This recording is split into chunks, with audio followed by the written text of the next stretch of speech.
Hello, everybody. Welcome to the studio this evening, and we're going to be painting that guy. Another crazy mashup from right out of my brain. I do live by the Pacific Ocean, and we have a ton of sea otters here.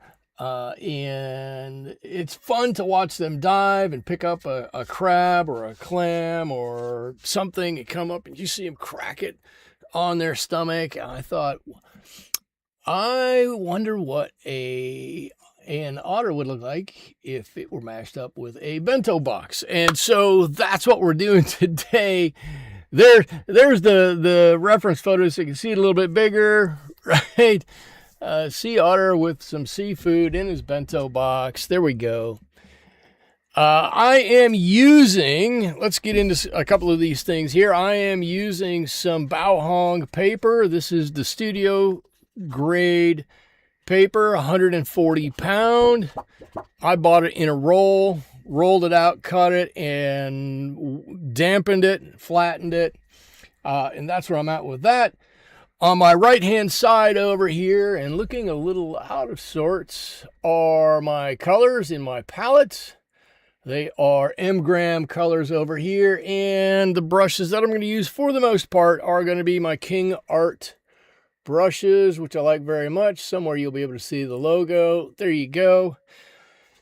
And with that, I think I'm going to get started. I do have to say, first of all, I apologize for last week. I did not feel well in any way, shape, or form. I don't know if it's a change in the weather patterns out here or something else.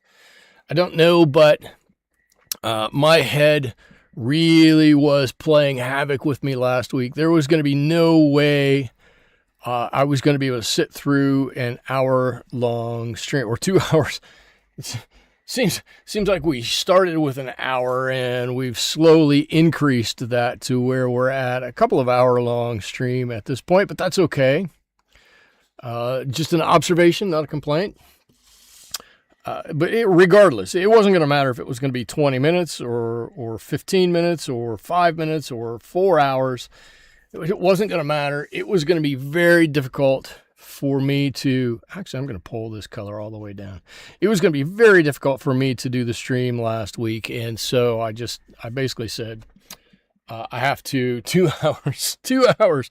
Dwayne says we're doing 2 hours tonight. All right, we're doing 2 hours tonight. It was not going to happen, so I had to call it off. I'm happy to be back this week. I've done a little bit of work on some of my other paintings, not enough that I'm quite ready to post anything yet. I'm looking up here at this guy's head to see what I want to do with some color here, just to, while it's damp, we can start adding a little bit of color to add some dimension to it or some interest to his head. I don't know, something like this. And then I'm going to let this dry a little bit. I'm going to pull a little, it's pretty damp. I'm going to pull a little bit of that color off of there, and we'll see what that looks like. That's just mostly yellow ochre. There's whatever brown was on my palette here. A little bit of Payne's gray in there around the edges, just to start to give a little bit of a look of some dimensionality to it. I did happen to, and I've been doing this for a couple of weeks, and now this is more for Dwayne here.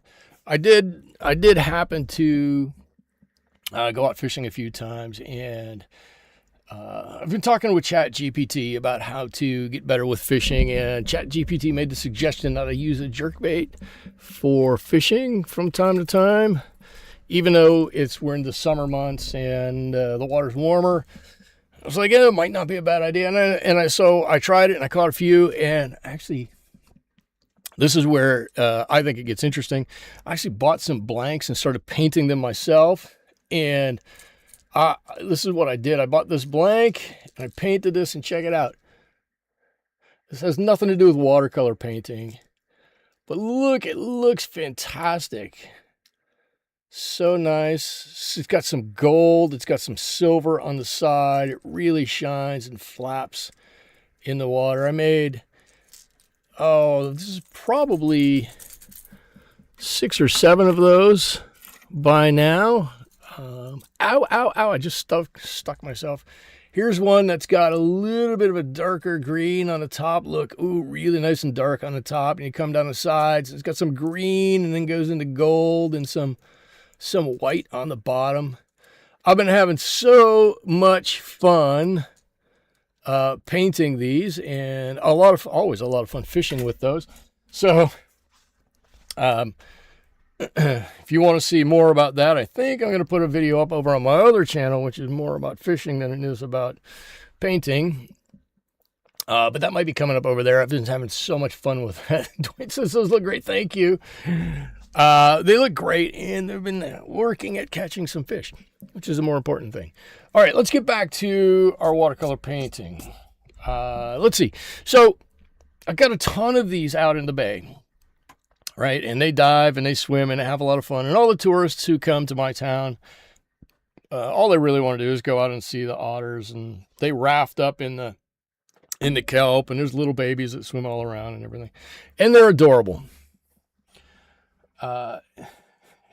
For me, I'd rather go look at something a little bit more interesting, but I live here and I see them all the time.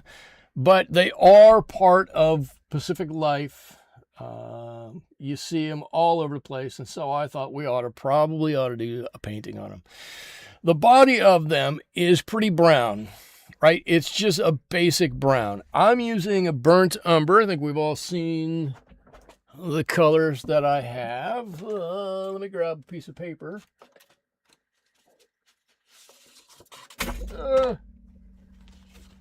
Okay, cool. I'm using a burnt umber here,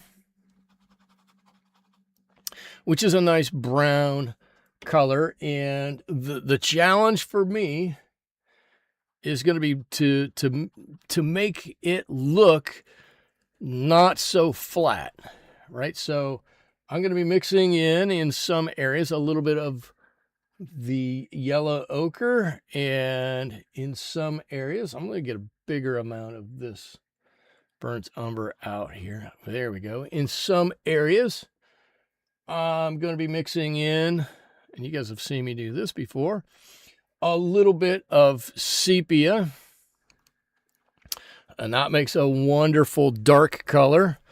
I got to be careful not to mix too much of the sepia and get away from some of that that beautiful auburn readiness in here. And I'm going to try a little bit where I can blue it down or where it gets close to the water, get some of this ultramarine in there, and that's going to help to gray some of it down. And so my hope is when you see something like this and it's on this animal, you've got this beautiful range of colors that we see as we're painting this, right? That's the goal. That's what the challenge is for something that has just such a long body or a big block that is just all one color. So we're going to jump in and we're going to start painting this. And I'm going to actually flip it upside down a little bit because the head over here is still wet, it's still damp. So I want to put the color on starting at the tail and moving up. Hopefully by the time we get to this end, it's dry. And I don't need to put it on in a heavy kind of a fashion. I'm willing to put it on much lighter and have to go back and put another layer on and another layer on. And of course with watercolors, the more layers you put on, the more transparency, the more vibrancy that your painting takes on. The paints stay transparent. The light comes through. It just seems more alive and more vibrant, whatever you paint. And Oji-san is here. Hello, welcome, howdy. I should put my cowboy hat on if I'm going to be saying howdy. I got two of them here. I got a felt one here, and I got a reed one over here. Welcome. I'm glad you could join on this Wednesday. As always, feel free to throw questions out, ask about anything, question why I'm doing what it is I'm doing. If you ask questions and you're trying to get better as a painter, you're going to get better because you'll have a little understanding. I'm going to get better because I'm going to force myself to explain it. And that means I'm going to have to understand it. And if neither of those things happen, then probably there's not really a good reason for doing it. But I'm going to move forward with trying to do some of this anyways. Actually, I probably should. I'm going to do this. I'm going to get a slightly larger brush here. So I can cover a little bit more territory. Where's my big Da Vinci brush? I guess I'm moving to a much bigger Da Vinci Casaneo brush here. And it's warm in the studio again. It's been warm and getting warmer here on the Pacific Coast. And I don't want to start this and then end up with a bunch of hard edges in here because I've let it get a little too dry. I've already got a couple here, but we're going to be able to go over top of those. So I'm going to try very hard not to worry about those very much. And I should say, I forgot all about this. We are broadcasting over on Twitch again. We're multi-streaming over on Twitch. I haven't looked to see if anybody's watching over on Twitch. If you are, hello. Welcome to the studio. The studio, which you don't get to see because I got a big green screen behind me. The studio is just my garage. It's really not that exciting. It's just my garage with me sitting here by myself. Gone are the days when I used to sit here with my dog Lulu and we would paint together. But instead, you are all with me and we're going to have a great time doing this. And like I said before, this is mostly just burnt umber here. For once, I'm trying to stay in the lines, or mostly stay within the lines.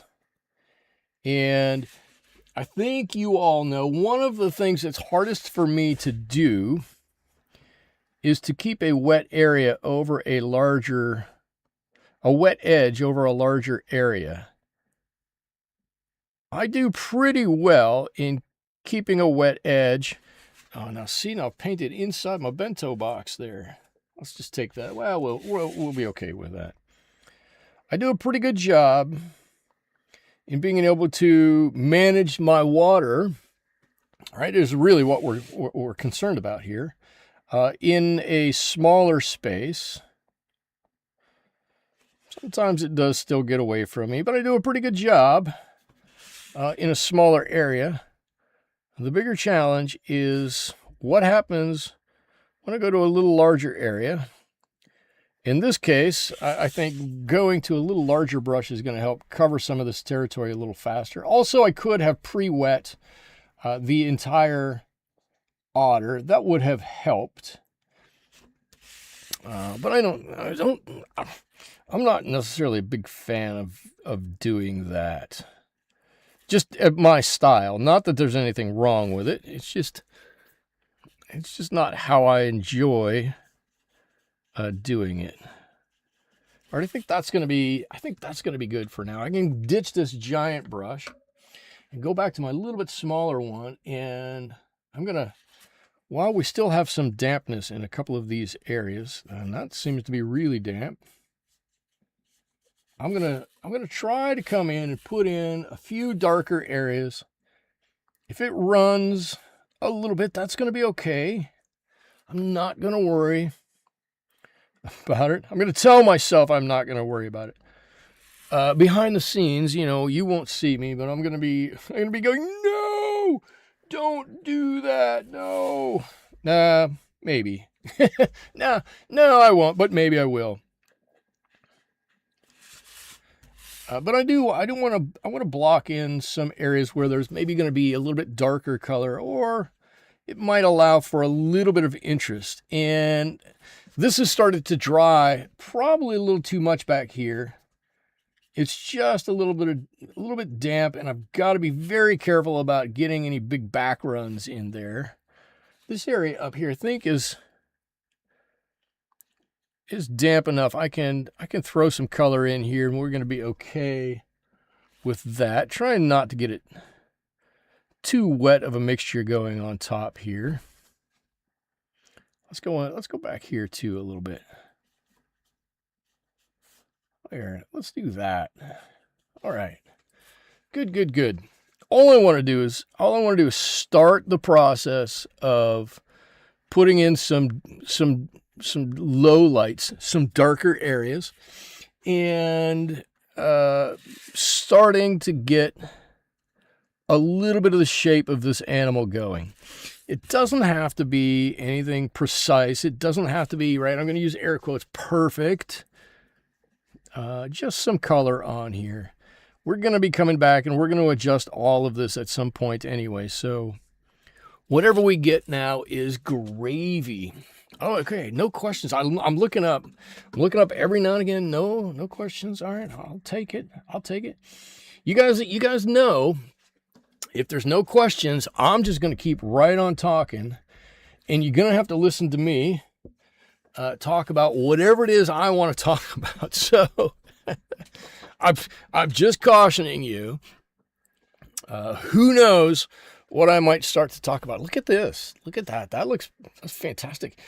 I don't know that I love the colors here, but it's got this beautiful washy watercolory feel to it.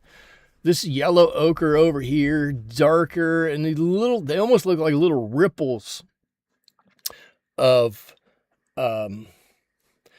burnt umber here, and then right down into the gray. And there's no hard edge. There's nothing that blocking the colors one from rolling into the others. Fantastic. Let's see. I did some more work. I'm going to let this dry for just a second. I did some more work on my cow. I'm going to get that and show it to you. I did some more work on my cow, and I think the jacket, boy, the cow's a little big. I didn't do much work up here. I did a little bit around the ears, a little bit on the nose and the bottom lip here. But I actually spent another 40 minutes or so working on that jacket. And I look at it and I'm like, that jacket looks fantastic. That jacket, I think, is killer. I've got to figure out how to do the buttons on here. The button holes are easy. I got to figure out how to do the buttons. But I might be pretty much done with that jacket at this point in time. I gotta spend some time up here on the face to get this big tongue. Oh, here's a story for you. This is a funny story. We got a new art store in town. Oh, Oji-san says you love the rawhide look. What's the rawhide look? Oh, on here, this look, like that rawhide. That kind of does look like rawhide. We got a new art store in town. Cool. So it's all well and good. Nothing wrong with that. The wrinkles in the arms are awesome. The wrinkles in the arms are cool. I tried to make it like he's actually bent his arm, right? If I bend my arm, look, I got all this fabric all bunched up here a little bit. I tried to give some of that in there and then still have some shadow and some dark areas coming up the sides and whatnot. Yeah, I'm super happy. It's taking me a long time to do that cow, but I'm super happy with the way that cow's turned out. So we got a new art store. It was all well and good. We have one or two already in my tiny little town. That's all well and good. No problem with that in any way, shape, or form, right? There are a lot of artists who live in this area. There are a lot of tourists who come here who might want to try out some watercolor painting or oil painting or whatnot. You'll see when you drive into the next town over sometimes, there are just people by the side of the road with an easel stopped and painting the mountains and whatnot. Anyway, beautiful place to live, right? Lovely place. When I walked in there and I'm there with my youngest and he says, hey, let's look at this and let's look at this and let's look at this. And it's all watercolor stuff. Cool. Okay, cool. Let's look at this and let's look at that. And it wasn't long until somebody walked up to me and they went, hey, are you a watercolor artist? Yep, I am. And I'm ready to walk away. And my youngest goes, I think you should show her some of your artwork.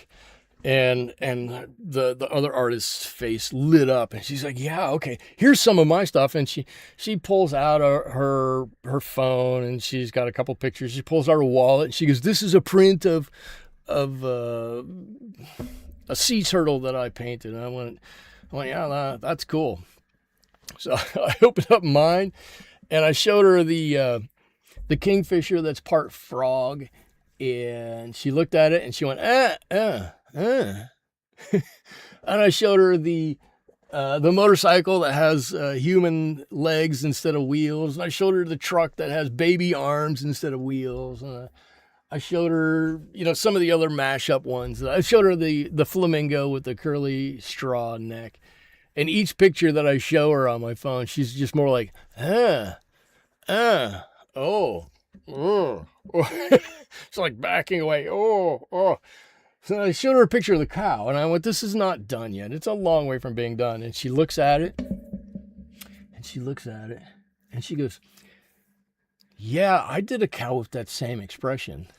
And I looked at it and I went, did I show you the wrong picture? Like, no mention of the jacket on the cow or anything like that. Oji-san says, I'm in between shots on this movie shoot. If I disappear, I'll be back. Cool. That's fine. You want to clue us in on what movie it is? Are we allowed to know? Are you allowed to say? I don't know. Ooh, maybe not. That's wet. Can we know? But totally, if you got to go, if If work is getting in the way of your watercolors, I will understand. I totally will understand. But I'm curious now that you mention it, I'm super curious. What is the movie? What's the shoot? I want to know. Inquiring minds have to know. If you're allowed to say. You might not be allowed to say. You may not. I know I get, it's called, okay, so you can't, it's called HOA. Is there anybody in it that we would know? Anybody we would recognize? If, what's the one that they just shot up here? If you have seen Bosch, I think the first season of Bosch, or the first season of Bosch, which is now, what, 5 years old? They shot here in town, or parts of it here in town, which was kind of cool. Every now and again, we have a movie come through. We have a lot of famous people who come here. It's a nice getaway for everybody. It's a fantastic getaway for everybody. I shouldn't say it's a nice getaway. It's a fantastic getaway. Oprah says this area is the happiest place in America. And you can't argue with Oprah. Or maybe you can. I don't know. It's a pretty nice place, though. It's a pretty nice place. All right, I'm just trying to put some extra color on this guy. Right, I want to get some color and some shading on. It's a horror comedy. It's our own studio, 18 Hertz. Oh, cool. This is only your second movie. Okay. What's your first movie? Maybe somebody will go out and watch it. If it's streamable, I'll go out and watch it. Now we all need to know. Get some free advertising for your studio.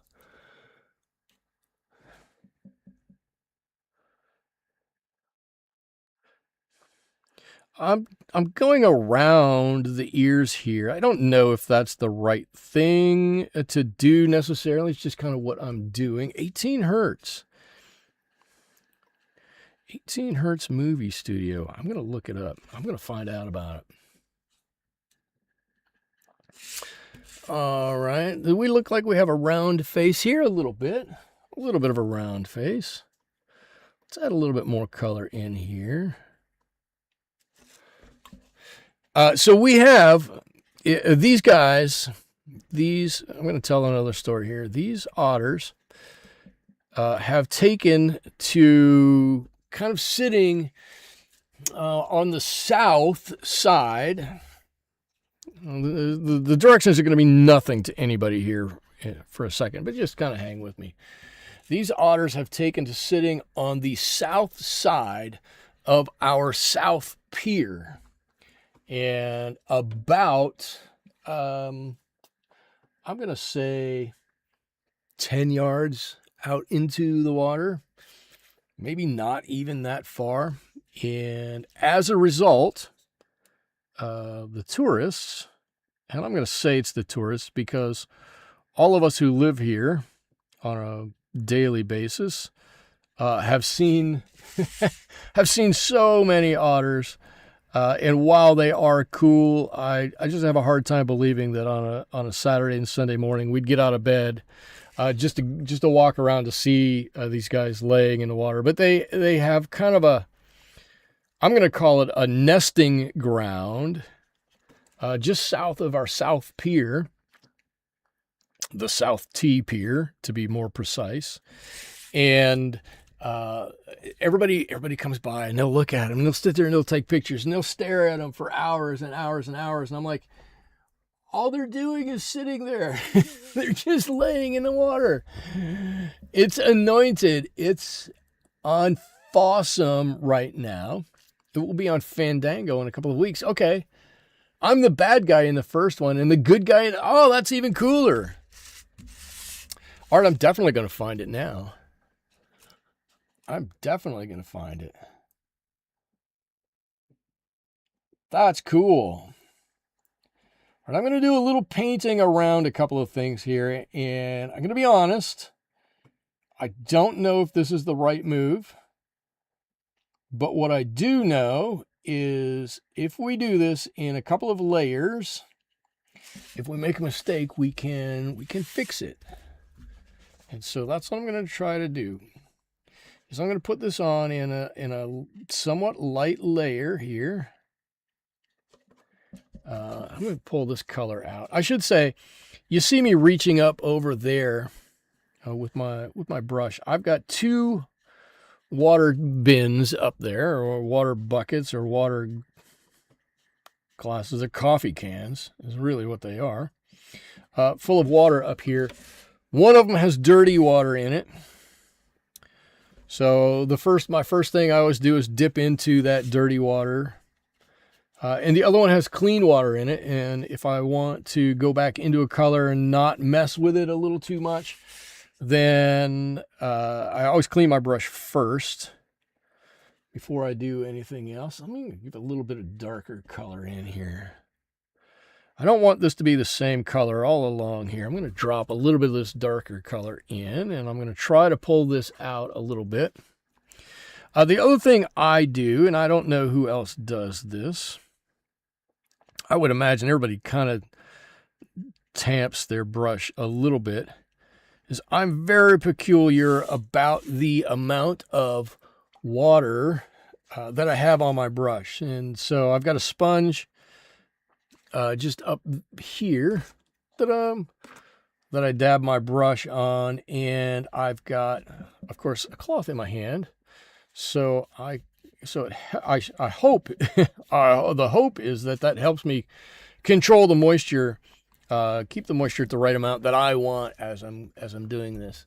The artwork for the movie is one of your paintings. That's even cooler. Well, that's great. That's cool. All right, I'm going to come back along this. I'm going to have to try to remember. So normally when I get off the stream, it's take a snapshot for the thumbnail, put the thumbnail up, run in the house, and see if there's anything I need to do. But pretty much I'm ready for bed at that point in time. I don't do a whole lot after this, so I'm gonna have to remember to search for it or write down that I need to look for that. There we go. And I just dropped a little bit of this yellow ochre in here. You know what's cool about doing it way back here? If you don't like the color, it's in a very back spot. It's very far away. If you don't like it, you could pull it off. Or if you wanted to frame this, you could put a frame around it. You'd never have to see that yellow ochre again. A little trick. A little trick. Give me a little bit of this darker color over here. There. Yeah. Good. So if you want to make something round, you need to have a dark on both sides of it. A dark on both sides makes things look round. A dark on one side, it makes it look like part of it's curved, but not the other part. So we're gonna put a little color up on top here. Does it look like that tail is round? It kind of does. I think so. I think it does. This just got to go right over to that foot. And let's blend this way out here. I don't want to start doing that foot quite yet. I do a lot of blending. Once I get an area wet, right? Once I get an area wet, I'm willing to sit there and play with it until it dries out. Once it starts to dry out, though, unfortunately, you've got to really back off. If you don't back off, it's going to start to look really worked. And that might not be the look that you want, right? You might just want it to look nice and smooth and really good. Okay, I'm going to do this. Oji-san, I'm going to do this. I'm going to write down 18 hertz anointed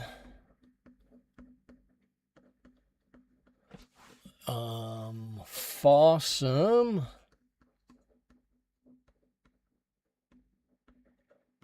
That is awesome. and then I hope I remember it when it's on Fandango if I don't get it on Fossum. Okay, cool. And we're going to keep right on rolling. So I'm not worried. It's a little thicker line here and a little thinner line there. I've got, right, it's a little darker and then a little lighter and a little darker over there. I'm cool with that. Totally cool with that because that gives it some fluid mobility in there. So I'm good with that. I'm totally good with that. All right, let's see. Where else can we focus our efforts here? Let's get some of this color right up here on this side of this arm. Maybe I don't need to go all the way. This one kind of went all the way. We'll fix that in a second. All the way. You have no idea what I'm talking about. It went all the way to the end of his body there, and there's not really a big thing to show that there's an arm sticking out there. That's my fault. I drew that badly, but we'll fix that. But I don't want to duplicate the same mistake up here at all. Are y'all still with me? We're all still good? I hope. Cool. So let's see, I'm going to, for no particular reason, I'm going to pre-wet this area, and I'm going to go back to my burnt umber. I'm going to put a little bit of this color here, and I want to get this in here so I can pull it out. And I don't want to go over that chopstick. This whole area is going to be a bit darker right here. Dwayne says, looks good so far. Thank you. Thank you.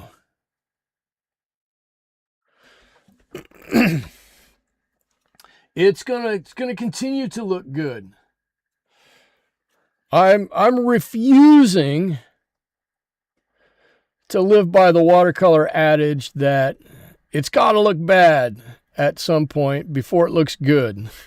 I'm going to refuse to do that. I love those little subtle things like that arm fold makes all the difference. You gotta, so it's, I think, and take this for what it's worth, it's just some crackpot sitting in his garage studio, talking about watercolors. But I think there's some truth to it. You can draw this as best you want. You can put the color on the best way possible. You could make that look, however you want. But what you need to do, what you really need to do, is give it some dimension. And the way you give it the dimension is with a mix of darks and lights around it. So if I had just painted up here and painted a little bit of dark and a little bit of dark here, it might not, and I paint this dark, it's not going to matter, right? If you look up here, it looks nothing like this image. It's all dark, but I want to make that stand out. I want to make it look like that arm is hanging out there. I'm going to do the same thing for this foot. It's going to be darker in front of these toes, right? To make those toes look like they're sticking up out of the page. And same thing with this paw over here. It's holding on a little bit, so it's got to be dark around that. In fact, let's do that right now. In fact, as we're talking about it, let's do that right. Now you can't have it look three-dimensional if you don't have the right colors on it. The colors, the intensity, not the colors. No. Don't listen to me when I say the colors.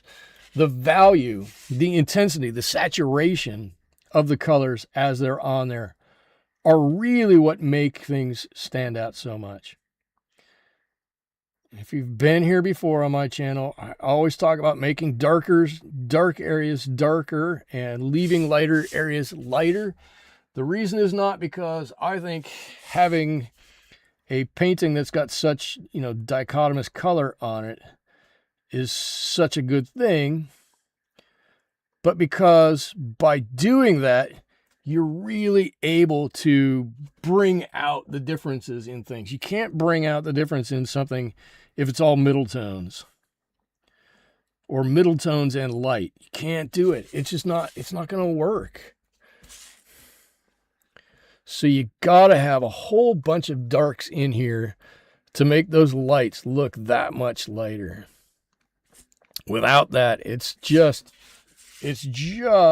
all milquetoast. Right? And I'll show you what I'm talking about with my cow here, right? Oh, there we go. Look, oh, that hand is really sticking out there. Maybe we can kind of match this a little bit. You might have it a little dark on the back side and a little light on this side, meaning the value of the color, right? The fact that it's all sepia on one side and darker on the other. Okay, I can live with that though. Let's see, I tend to underpaint everything monochromatic, then color washes. Okay, cool. That's a cool way to do it. Underpaintings are cool. It's just a different technique. All right, so here. This is why I'm not sure that I'm done with the jacket, but I think I'm done with the jacket. Let me get something that has no color on it, or no paint on it. Right, I've got this really light. The first, I did most of this jacket in one wash, and I came up with this value here, right? That's really light. That's, if you ever look at a jean jacket and it comes out that light, it's probably not a jean jacket, or it's a bleached or acid wash, whatever it was back in the 80s, right? That's really light. But I wanted some of this to look like it's more forward to you than anything else. And down here, back here, this is really pretty dark. And look at the creases in the arms here. They're really pretty dark. Look at how dark that is in comparison to just this, right? But by making it lighter, darker, lighter, all the way darker, darker, darker. Now you get the feeling that, you know, this might be more towards the t-shirt, and maybe it comes out a little bit, it goes towards the t-shirt. And then the light here and the trick of the seams here make it look like this might be bent or twisted a little bit. And then it gets darker in here. Darker in here. So you understand that that's in a deeper shadow. That's further away. That's back down in a hole somewhere. Even here, right on this shoulder, right out in front, goes right into that. You can tell, oh, that fabric is folded and tucked under there a little bit. Same thing here. Oh, there's a little fold in the fabric. But you can't really get that fold to stand out unless you have darks next to lights. Now, Oji-san, you can do an underpainting and that helps. Cool. It does. And you can put on some extra stuff on that underpainting that helps get you towards the final destination in the end. But there's going to be some layering or an extra layer that goes on there somewhere that really is going to help with bringing out that dimensionality, that final look for things. Now, I'm going to try to fix this arm right here, and I'm just going to do it like this because I think this will work.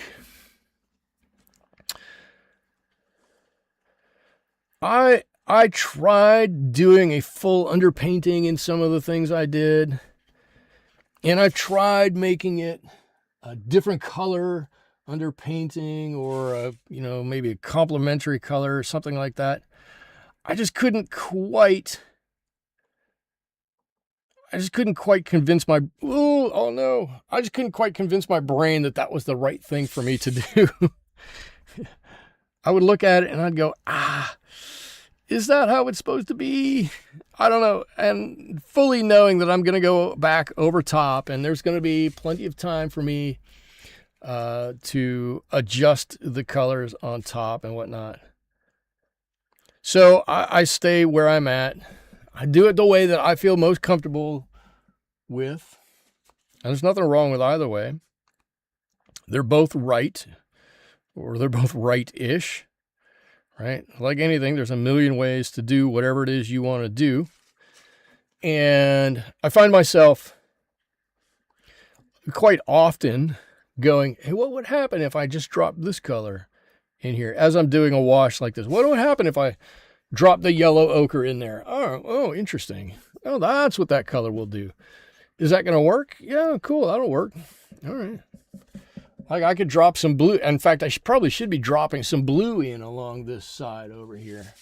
Should probably be quite a bit of blue over here because there's going to be water here, and that would represent like some bit of reflected light, right? So I should probably be dropping some blue in here. You could drop the blue in at the beginning. You can drop it in at the end. However you want to do it. Cool, but we're starting to build up a little bit of something for him here. You know what? Let's do a little bit on this foot over here, right? Let's see. I'm gonna come in here. This comes around. He's got that little pad. I guess I didn't draw his foot pad in there on this one, but it comes around something like that.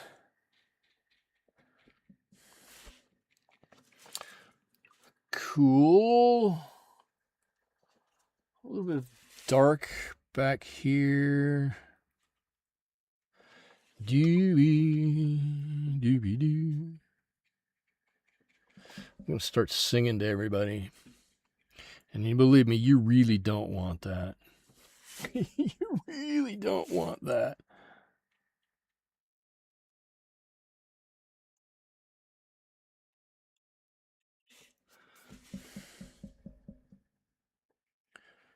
There you go. There's a foot right in there. I also find that in my way of doing this, right, I want to come back in and I want to add color and add color and add a layer and add a layer. I can really determine where the roundness is, where the edge of the light is here. I can push this as much as I want. Where this tail is, I can decide where that tail is because I can put the color however I want to on that. It's just going to end up being right. Whatever it is, it's going to be right. I shouldn't have put color on right here, right now, because it's still slightly damp. And I am going to get a back run right there, and that's going to make me upset. But we'll work with it. And now I want to put a little color right up here. I'll make sure that I've got dark, then light, then dark.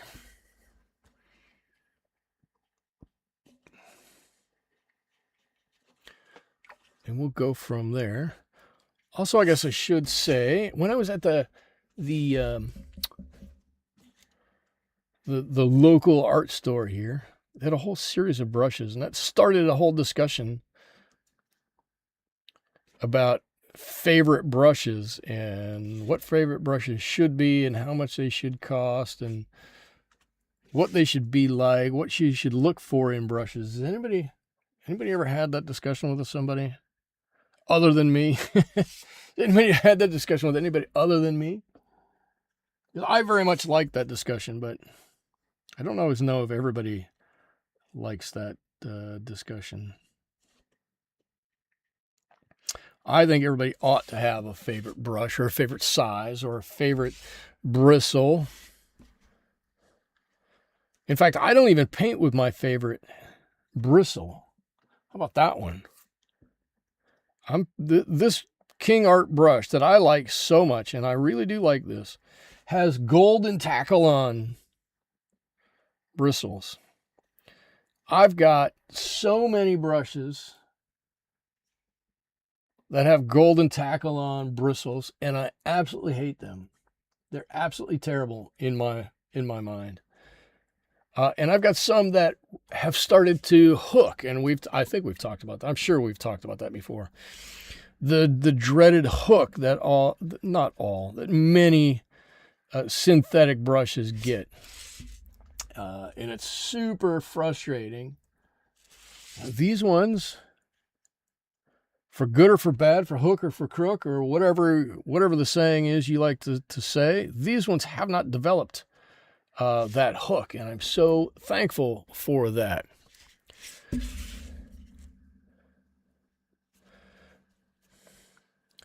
And now I'm going to lead into something else, talking about thankful. Vonda, who is not here, we've all seen Vonda. She's been here the past few weeks. Vonda, midweek last week, gave me a super chat, and I totally want to say thank you for that. She gave me a super chat inside of the comments to last week's video. No, 2 weeks ago video. Would love if it was in last week's video, because that means we would have had a video last week, but we didn't have a video last week because someone had to turn up sick. That would be me. But I wanted to say a big thank you. So Vonda, if you're watching this in replay, you're not able to make it with us right now, apparently. Or maybe you are. Maybe you're just lurking in the background and I haven't seen you. I do want to say a big thank you to you for that.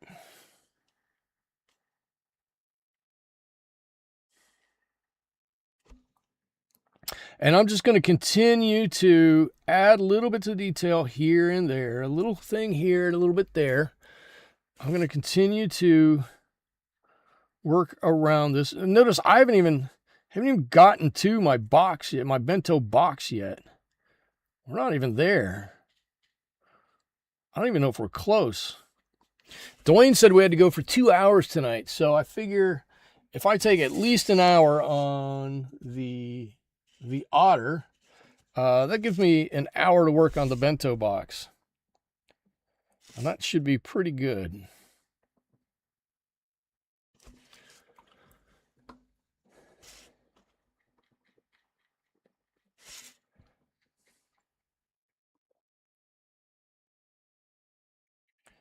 But I think it's coming along pretty good. I think, look, we've got some nice, I love the dark here along the side. It gets lighter as it goes up, right? Like it curves right over to that bento box. And kind of the same thing on the back side here. Right? Kind of curves right over. I'm going to do something here. Right, I'm gonna connect that dark up here, and I'm gonna let this come down a little bit.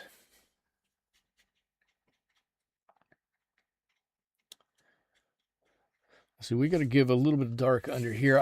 What I'm trying to do is I'm trying to look at this and go, where can we add a little extra color that's gonna make this not look so flat. Anything we can do to make this not look quite so flat, add some visual interest here and there. That's what we want to do. At this point, I'm not worried about anything else. I just want this to have an interesting look. And I tell myself that. I actually tell myself that in my head. Just make it look interesting. It doesn't have to look right. I don't know what right is. I have no idea what right looks like. Make it look interesting, and we'll figure everything else out later. So, as I'm putting some color on here, I'm just trying to think, is this going to add some interest to it? I think it is. I think it's going to add a little bit of interest here. Take a little color off of here. I'm going to kind of thin this out a little bit.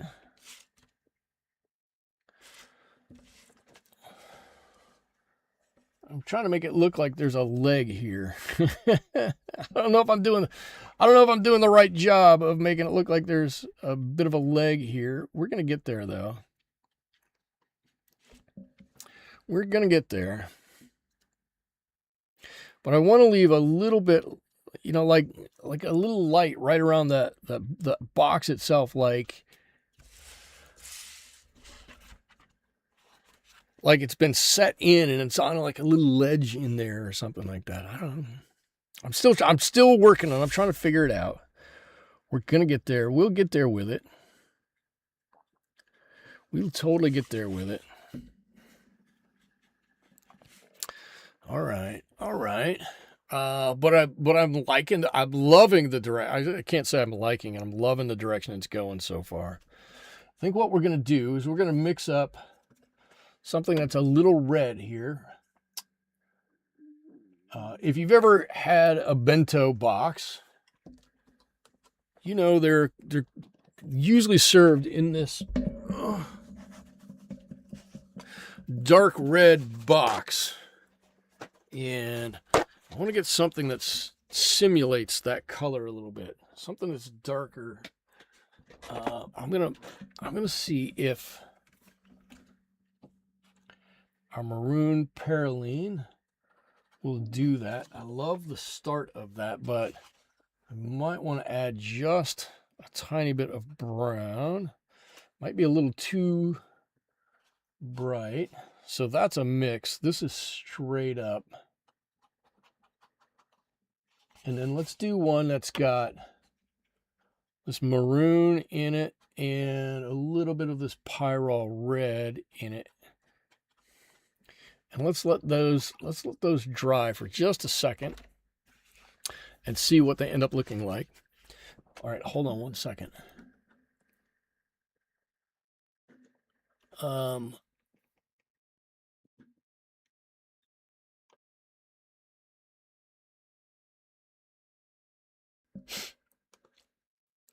Okay, I hope you guys couldn't hear that.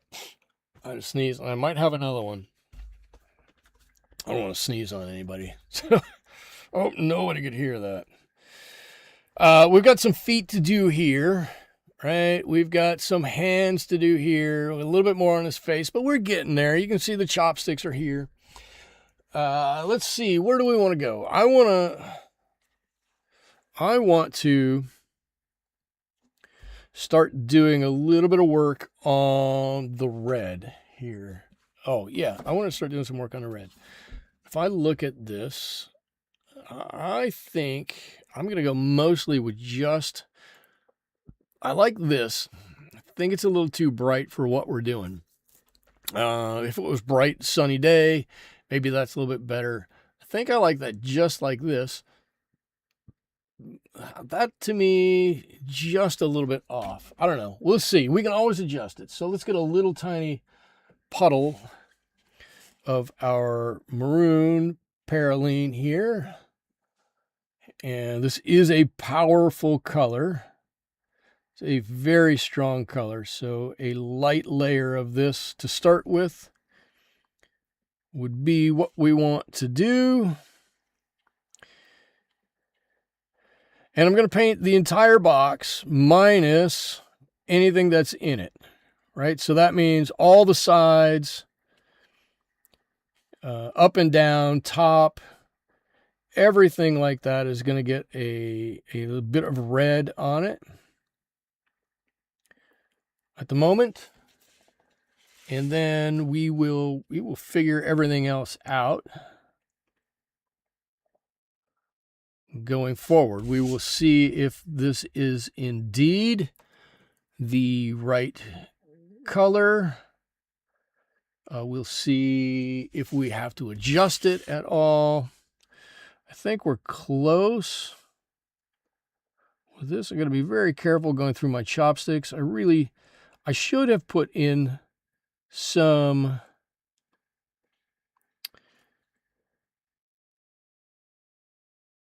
masking fluid on those chopsticks, but they'll be fine.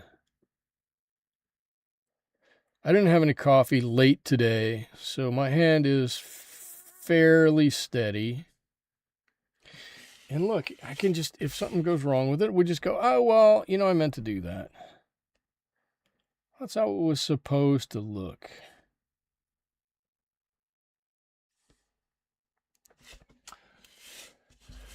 There you go.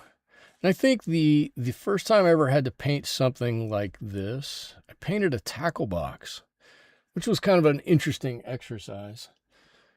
I painted an entire tackle box, and it felt like it was doing this all day long. Just painting the sides of a container, a compartment. There's a hair on here. Painting a compartment. Oh my gosh, it was like 30 different compartments I had to paint. I'm like, I'll get it. It's going to take a while, but I'm going to get it right. I'm going to get it done. And it did take a while. But I actually thought it turned out pretty good. I was pretty happy with it. I think I sent it home, one of the few paintings I sent home to my dad, and I'm pretty sure he framed it and hung it up. Like, all right, Dad. Good deal.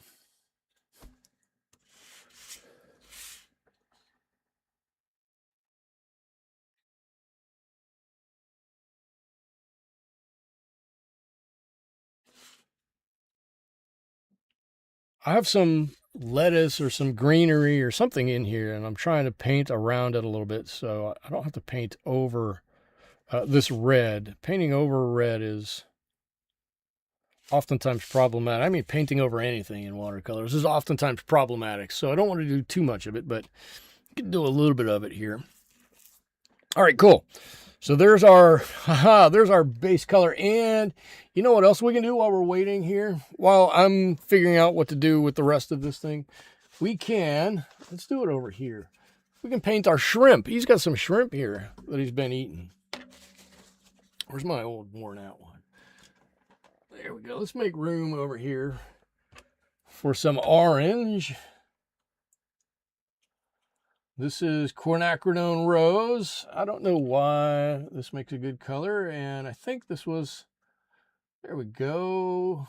Let's warm it up a little bit. That might be a good prawn color, I guess. I don't know. I don't really eat prawns or shrimp, so I'm going to guess on this. I'm going to use a little bit more of this. Boy, my yellows always end up being green. I always feel like I need to clean my yellows like every day. But no matter. All right. We got some prawns in here. We can paint these. That's probably too much paint and not enough water. And we can paint the entire thing here. Paint the entire prawn, because anything that would go over top of them, right, like the eye or anything like that, is going to be black, or it's going to be quite a bit darker anyways. So you can always paint a darker color, or you can easily paint a darker color over a lighter color in watercolor, or usually, he says. But the other way is very difficult.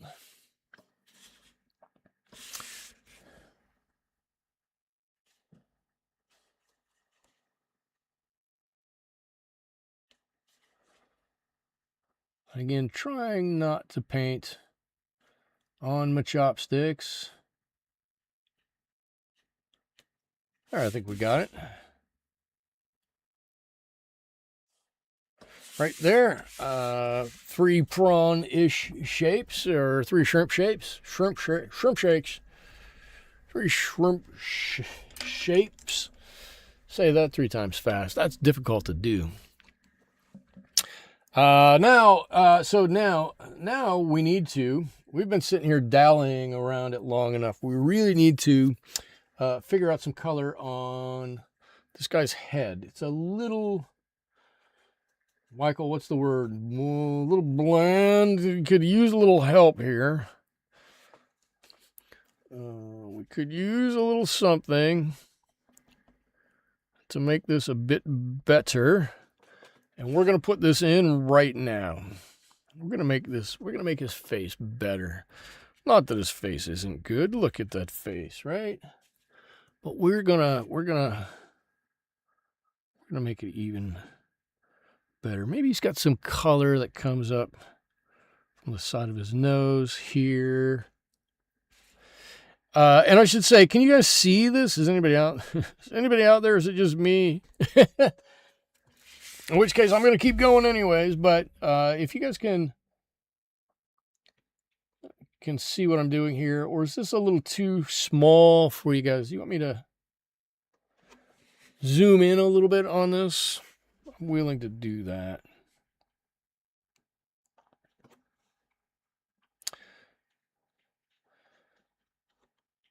But we're gonna get some more interest on his face. That's a little better.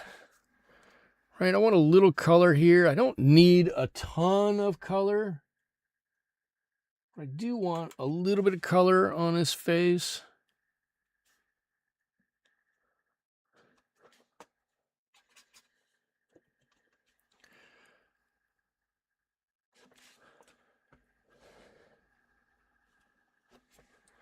It's got some, I'm putting some gray kind of on the back of his head back here. I'm hoping against hope that when we get a little bit of water on the background here, that will make sense.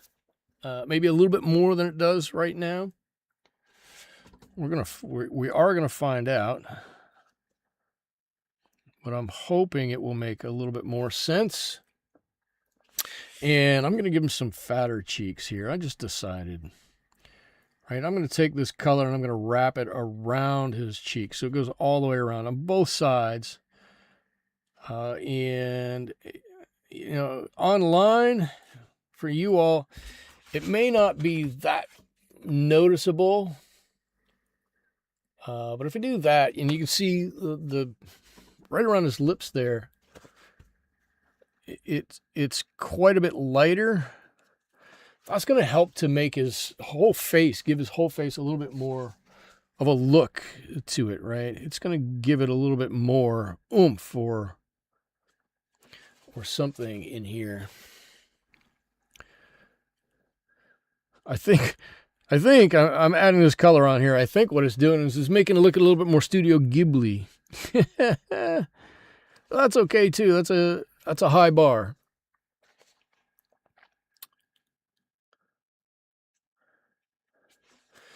I'm gonna stop with that for just a second. I've got some color on his face here. It doesn't have to be symmetrical on each side, but something similar would be nice. Maybe just... There we go.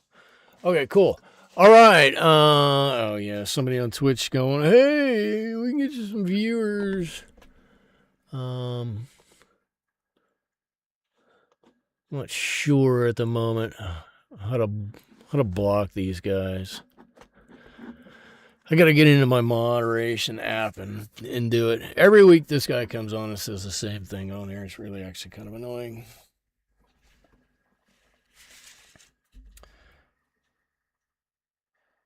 I guess if they get one or two people to follow their link, I guess they're good with it.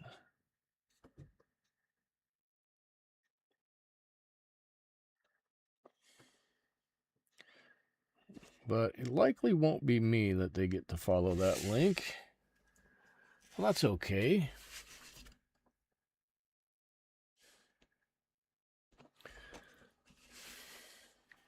All right, I've been doing a lot of the talking for a lot of the time here.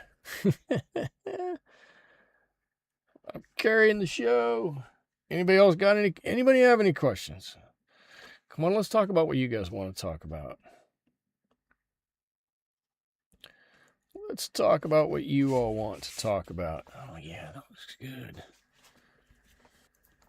Let's see, I've got some rice balls I can add some color to. I'm going to use a little bit of neutral tint here. I got to be very careful with neutral tint. Neutral tint with a little bit of blue on these rice balls.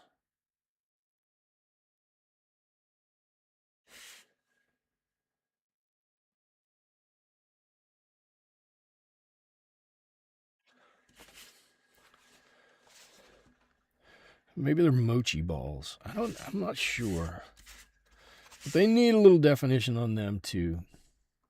So we're going to add that right now.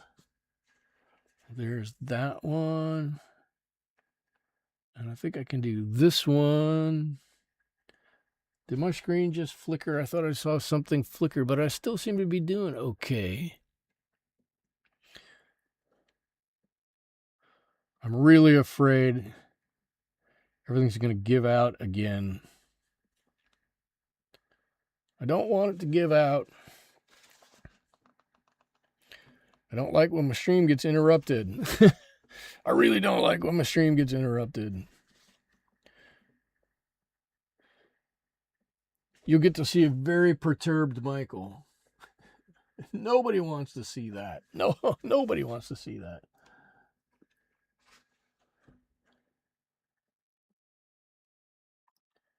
But look, here's a couple of balls here. All right, let's blend this color out. Come back with a final kind of a little bit of layer in a minute or two. Here we go. They look like something. They totally look like something there. All right, I like that. All right, so now we can start coming in. Let's put a second layer on. You know what? And let's do this.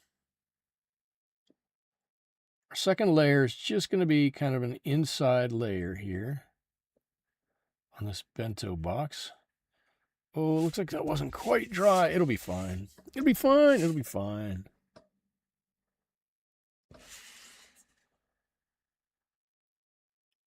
How could it not be dry?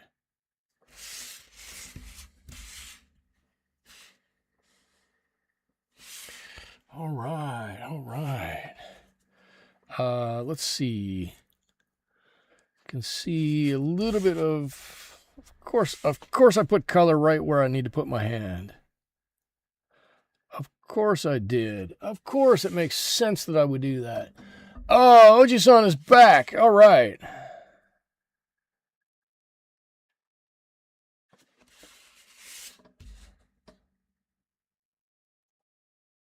Oji-san, you're up. Ask a question, please. It's been me talking this whole time. My voice is going to go out. I need a question. You wrapped for the night. That's so cool. I'm jealous. I always wanted to make... I don't know that I wanted to be in movies. I always kind of wanted to make my own movies. It sounds weird because I'm kind of doing it right now, right? So I understand it sounds weird, but this isn't really the same.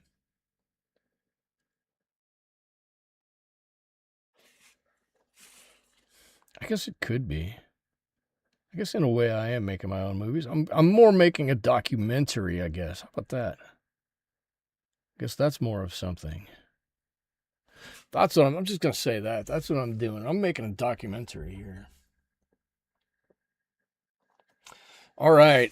So we're getting some of the color on the inside of our bento box here. It should start to take on kind of a 3D look, like we're looking down into it. At least that's my hope. Right? That's totally my hope.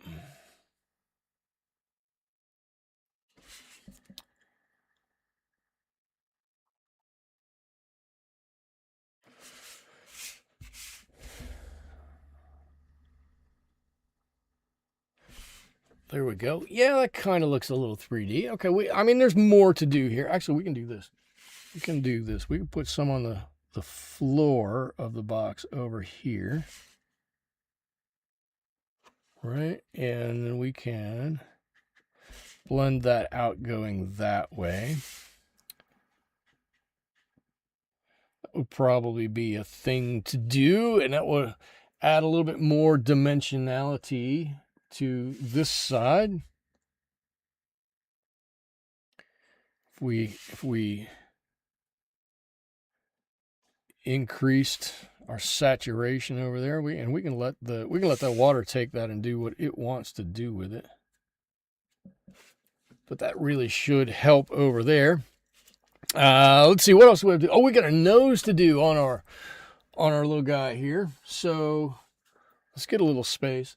We've got some, and his eyes are basically just black. So we can do a little bit of, just some black painting. It doesn't need to be a whole lot here.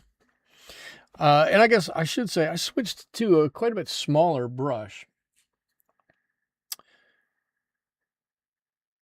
Even though I got too much paint on here, even though the old King Art 9020 does a pretty good job with coming to a very fine point, it is still so much easier to get a little tiny brush when I want to paint in these little tiny areas.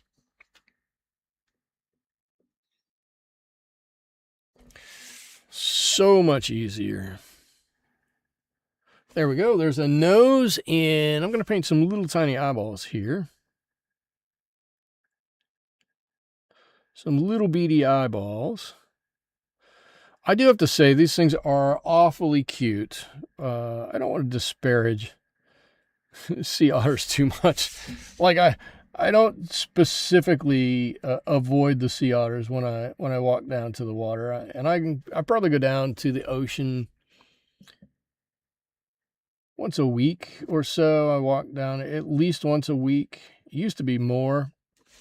I'd go down there and not necessarily hang out, but if I walk from my house where I live, right? I guess that makes it by definition kind of my house. If I walk from my front door through town and down to the ocean and back, it's about a 4.5-mile walk. And it's downhill from here to the ocean, and it really is a lovely walk. It's an absolutely lovely walk.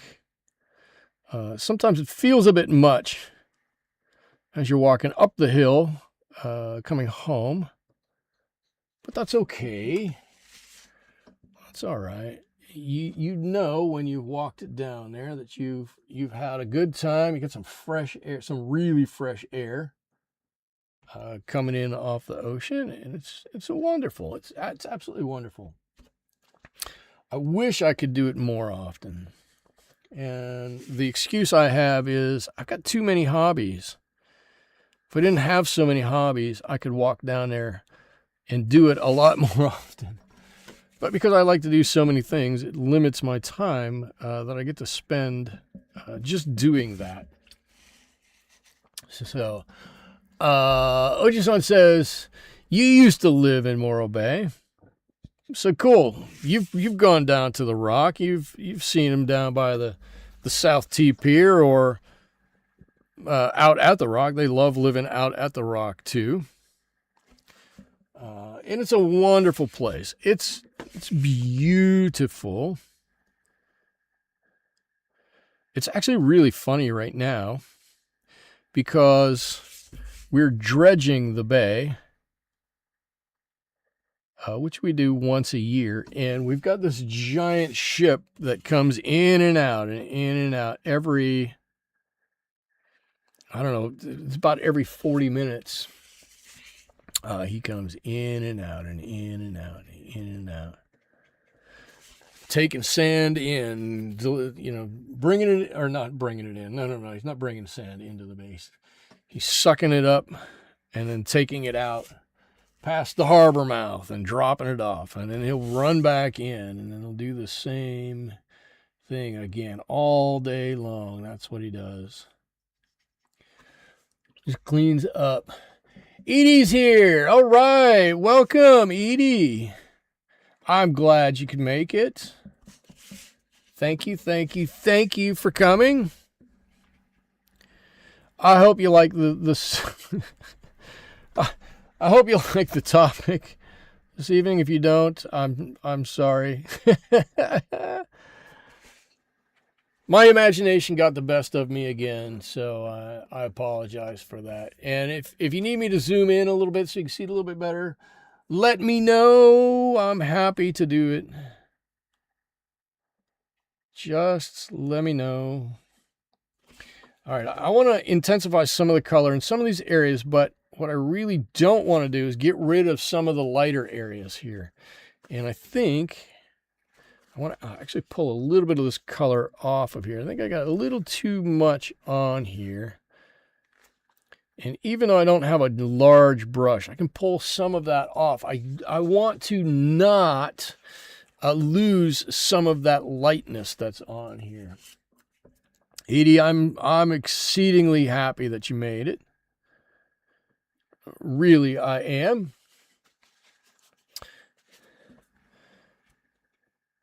We are, oh, and I should say, Dory is still here. Where's Dory? Dory, get up. Dory, swim over there. There you go. And Dory is here too. No, no need to say hi to Botrix. Botrix is the bot that integrates my stream between YouTube and Twitch. So that's only there so I can restream easily between both platforms. So you missed some of the chat. Did you say you are? I do live in Morro Bay. I do. It's a lovely place to live. Right on the Pacific Ocean. You can go further west in the United States, the continental United States, I guess, but not that much further. It is an absolutely lovely place. Let's see, let's talk some facts. We're very temperate. We like to say this is where winter comes to summer, because in the summertime we often have quite a bit of fog that clouds the sun from coming through, but in the winter we have none. It is always bright and sunny here all winter long. It is lovely, and because we have such a fog layer in the summer, it stays nice and cool here. The highs here in the summer will be in the 70s. Rarely will we ever touch 80 degrees. I know we have, but we don't very often touch 80 degrees. Most of the time we're hovering in the upper 60s, which is very nice. It's quite nice. And in the winter time, we're in the low 60s. Oji-san and I went to Los Osos Junior High School and graduated from Paso Robles. Sweet. Paso Robles has quite a history. If anybody doesn't know about Paso Robles. And yeah, Los Osos Middle School, Junior High School. Junior High School is just down the road.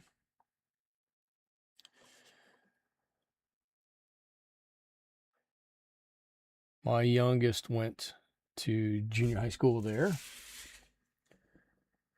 The Lions, for anybody who's keeping track at home.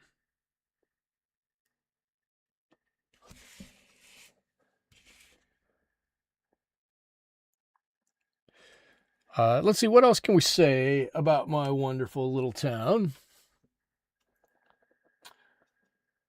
The whole town really is a protected area.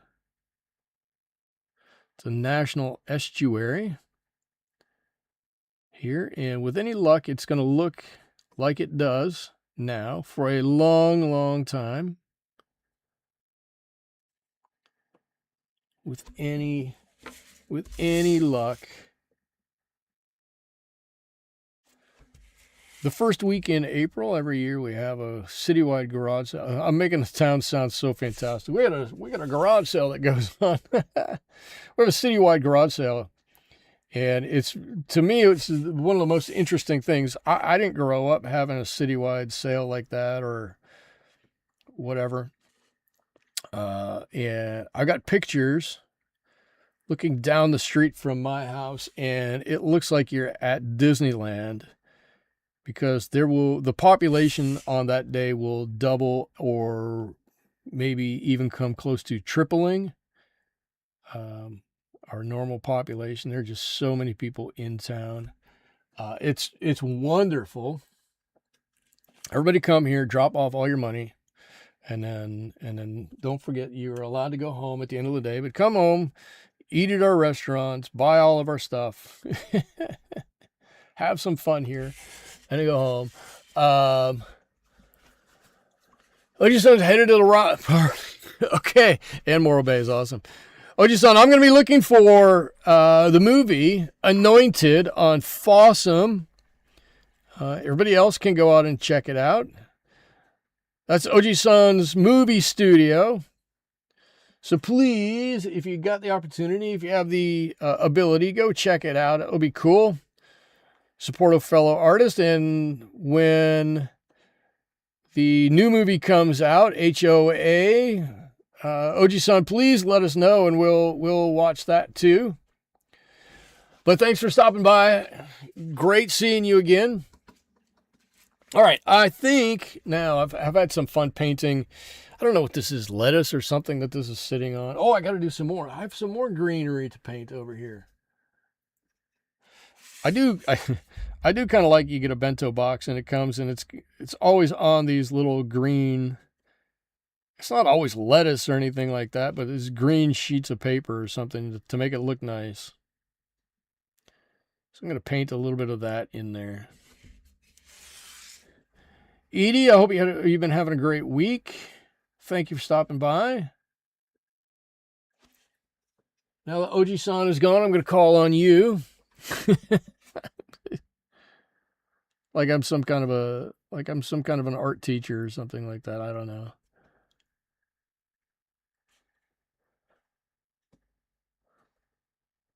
I'm not even much of an art painter, let alone an art teacher. But I do have fun with it. There we go. And I need to redo those, but they are starting to look good in there. And I do want to, maybe I'll get just a slightly larger brush. I do want to give another coat. Maybe we'll even put a little bit of blue in with these. Let me mix a little bit of blue over here. This is just going to be a little bit of ultramarine here, so we can see what this is going to look like. Ultramarine, a little bit of this maroon, paraline. It should make this lovely purplish color. Let's do that.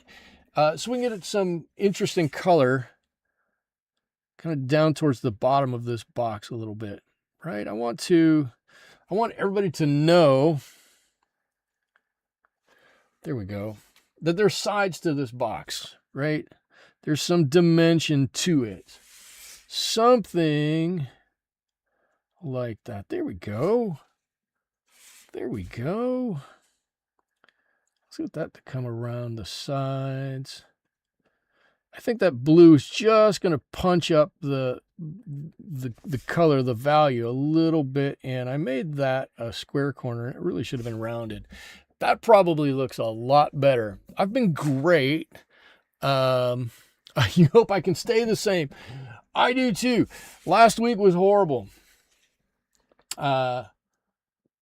So I have for, well, let's just say a long time. I don't know. I can't count the number of years, but suffered from migraine headaches, right? Not something anybody wants to have, not something anybody in their right mind likes, but something that many, many people deal with on a daily basis. Now, I've been fairly lucky with mine that over the past 20 years, I've been able to manage them pretty well. Not exceedingly well, but pretty well. I got kind of a handle on some of the things that were causing them to flare up. I always had some suspicions, but it kind of got a handle on it a little bit and was able to certainly not get rid of them, but reduce them greatly. So now I don't get them every week or every 2 weeks or every day even. But I do from time to time, and it normally happens in the spring and sometimes happens in the fall.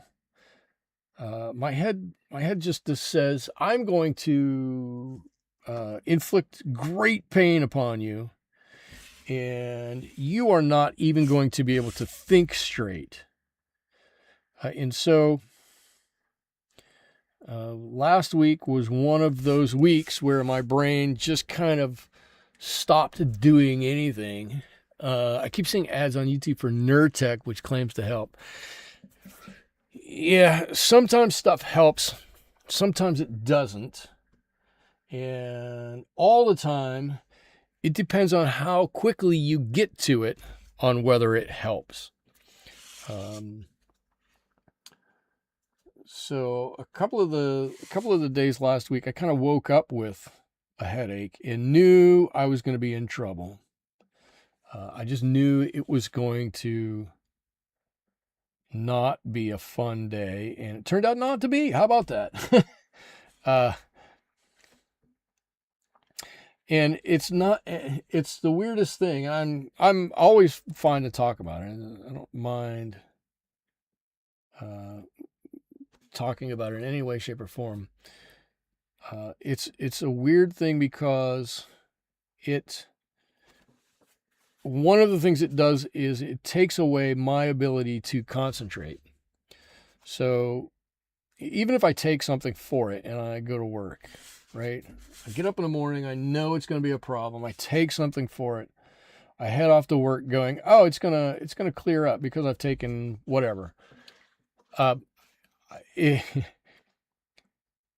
still takes away my ability to concentrate on anything, which is, to me, completely bonkers. That my head will, it won't be perfect. Believe me, you can feel it. But if I'm going to sit there and read an email, it's going to take me 40 minutes to read the email because I'm going to read the same line 16 times because I can't concentrate on anything it says. And that's the weirdest thing to me. I'm going to try to figure out which toes I can paint here, because I got to paint some of these toes, and I don't want to paint the dark side of these toes on the wrong side. I'm trying to pay a little bit of attention. So on Monday, Tuesday, Wednesday, I went to work, took some stuff to try to get a handle on it. It kind of worked, and as the day went on, it was painfully clear that it just was not going to work out for me that day, and I had to make a decision whether I want to try to stick it out at work and be less than productive, or if I want to just go, you know what, I got to pack it in today and we'll deal with everything another day, and kind of take that whole live to fight another day thing. I almost had a migraine once when I was hungry. I felt off and saw weird light effects. Yeah, then my vision turned grainy. I knew what was happening and ate something. I didn't have a migraine.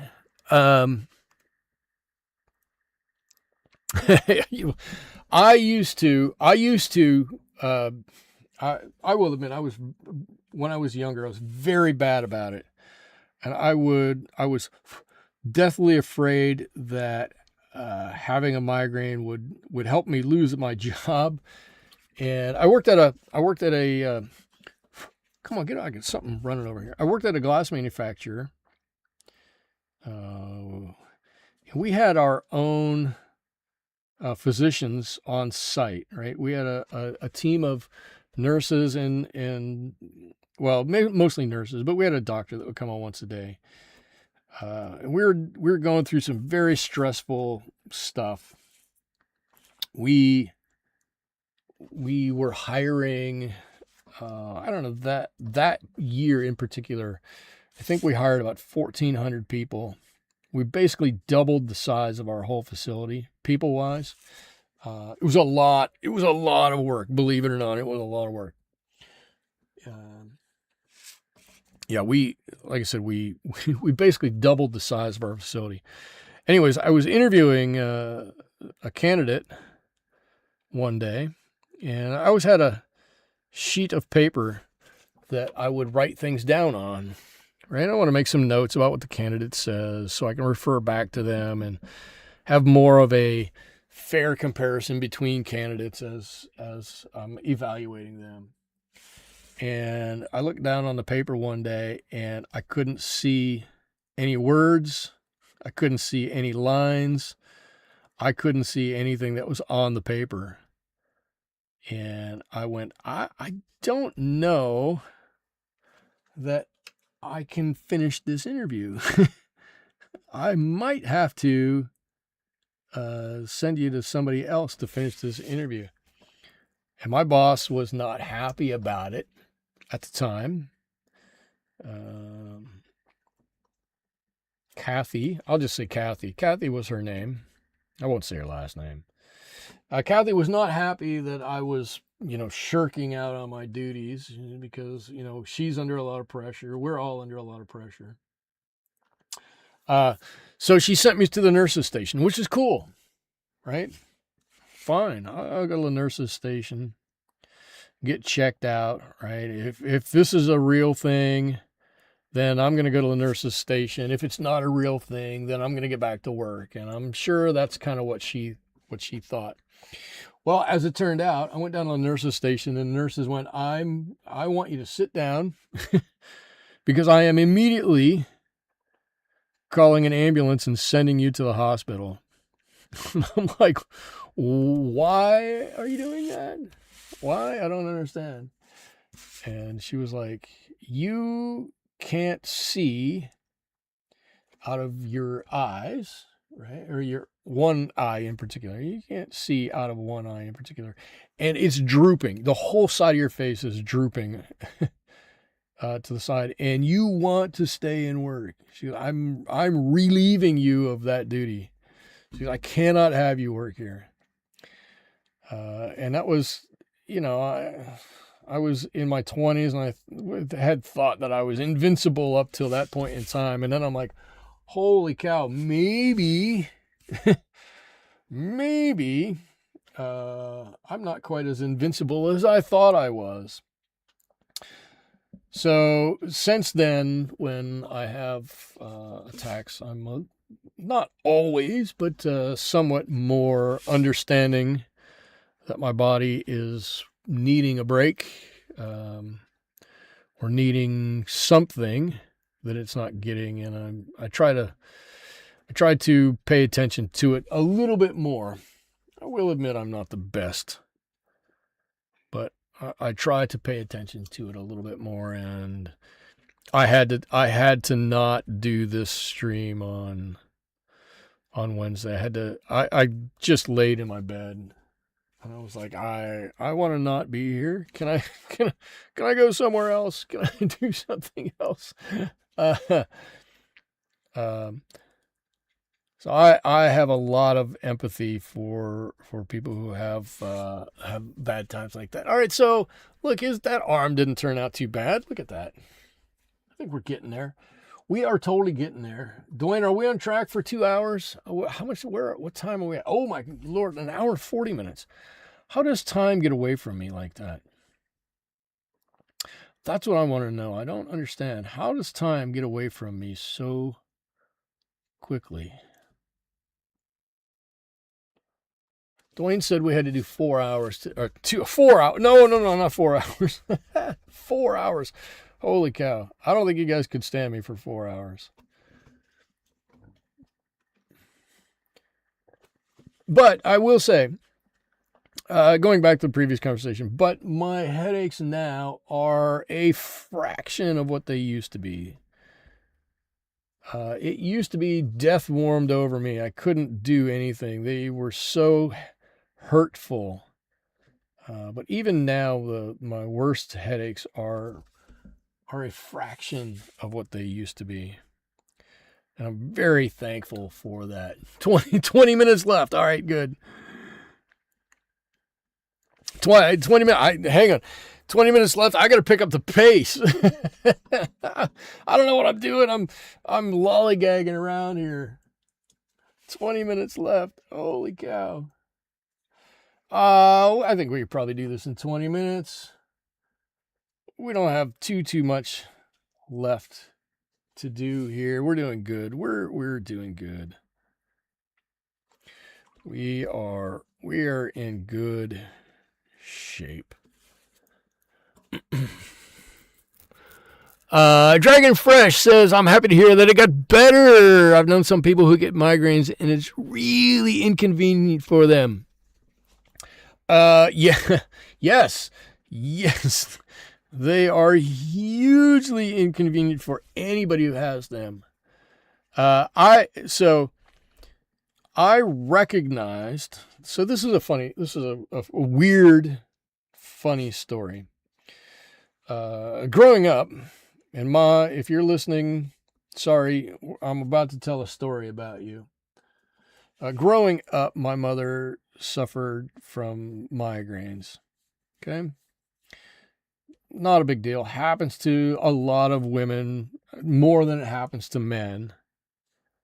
But she suffered from migraines, and she, I guess this was really before we knew a whole lot about migraines and causes and prevention and that kind of stuff, right? Long before we knew all of that stuff.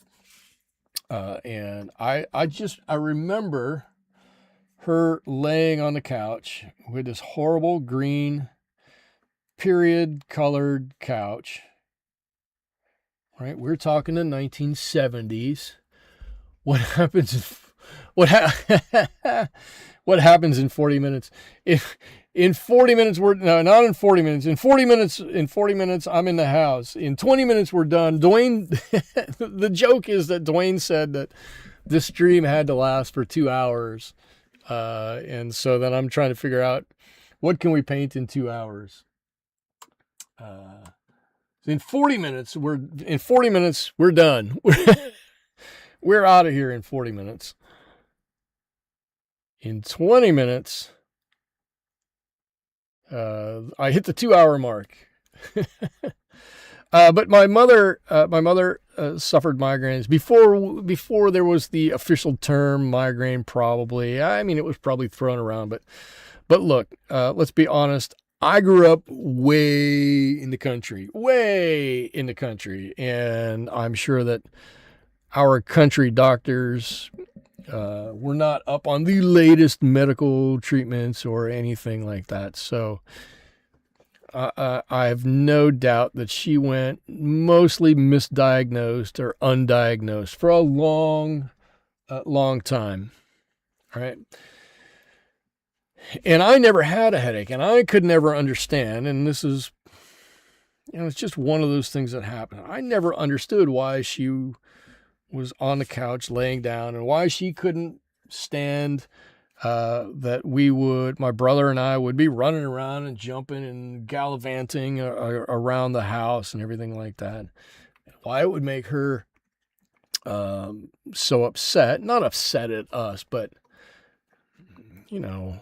if you don't feel well, you don't feel well. It was not an easy time. Let's just say it that way, right? It was not an easy time for her. It was not an easy time for us. It was not a lot of fun a lot of the time. So be it, right? So be it. Well, I made it to about my sophomore year in college, maybe my junior year in college. And I started to get migraines. And I had them for a decade or more.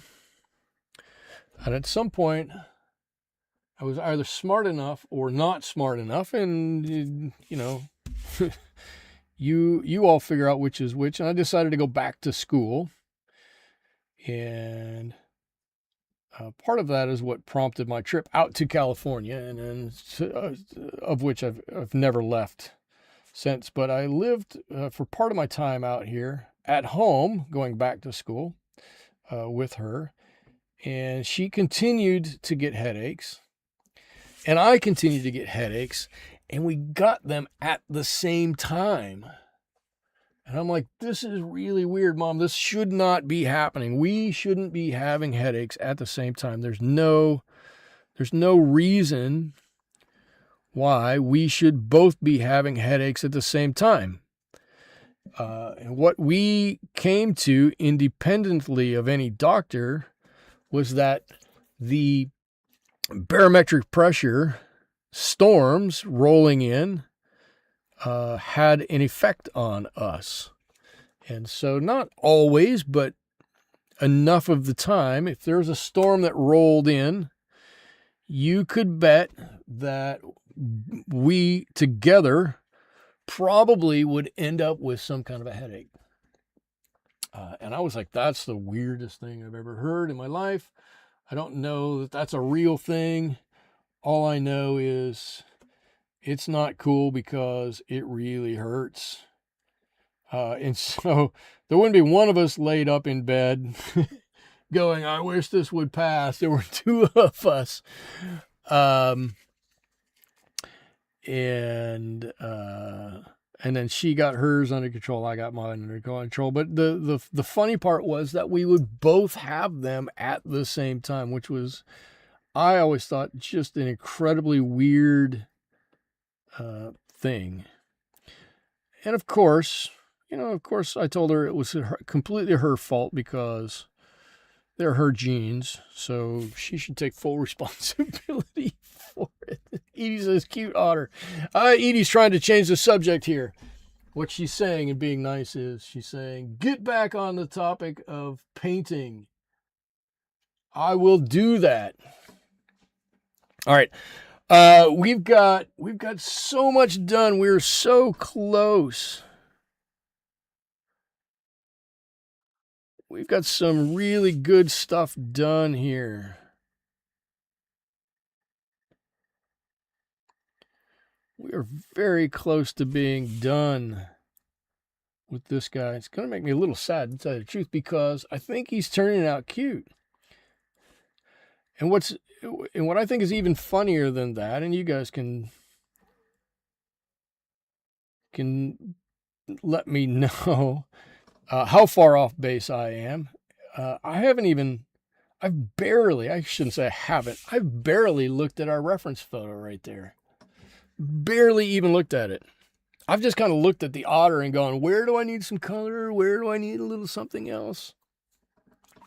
That's it. That's it. Not much of anything else. Completely unconcerned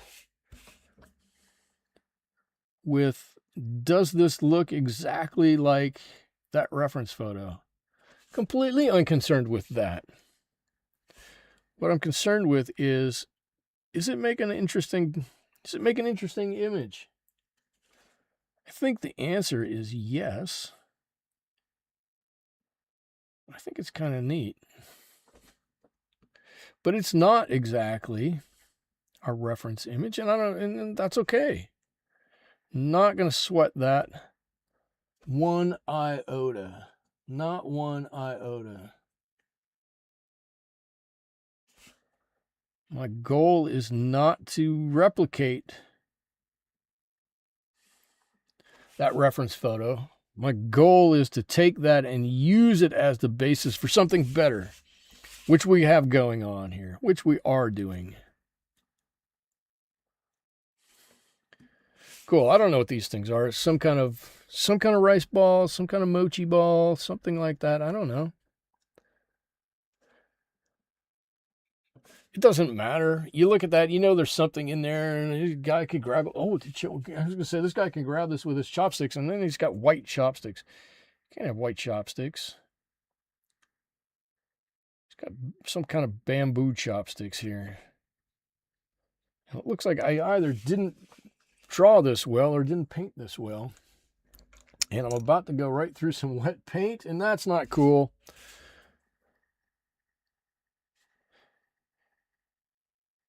I should have made these like black lacquered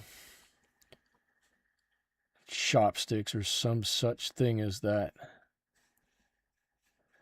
We're gonna put a little line on these anyways. We're gonna clean these up just a bit. Just a wee bit. I do love how you emphasize the bright colors in your version. It makes it extra cute. Thank you, Dragon Fresh, over on Twitch over there. That's dark. That is what it is.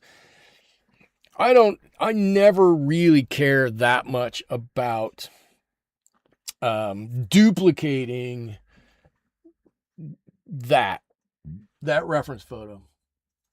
Never do I worry about it too much.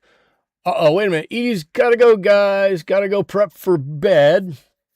It's nearing midnight here. Okay, Edie, thank you for stopping by. It was brief, but thank you. Appreciate that. Glad to have you here. Hopefully you can come next week. And hopefully you can come and stay longer next week. It's nice to see you. Have a wonderful evening and really a wonderful rest of your week, for that matter. Let's get a little bit of this dark in here. Yeah, Dragon Fresh, so often I look for weird images, or I make weird images to paint. I'm cool with that. I like painting weird, kooky things. But I don't like duplicating a whole lot of work. The duplication effort kind of bugs me. So I do try to, and anybody on YouTube can throw this out there if they want. I do try to make things my own to a great extent. That reference photo I use as truly as a reference. It's there. I want to see it. I want to know what it looks like. But I don't want to be a slave to it so much that I have to duplicate that. When that happens, it bothers me. All right, let's see. A little bit of color here. That's way too bright. Let's put a little Payne's gray. Let's give some of that sepia in there. Let's do that. Let's darken it down a little bit. This is the Pacific Ocean. Maybe this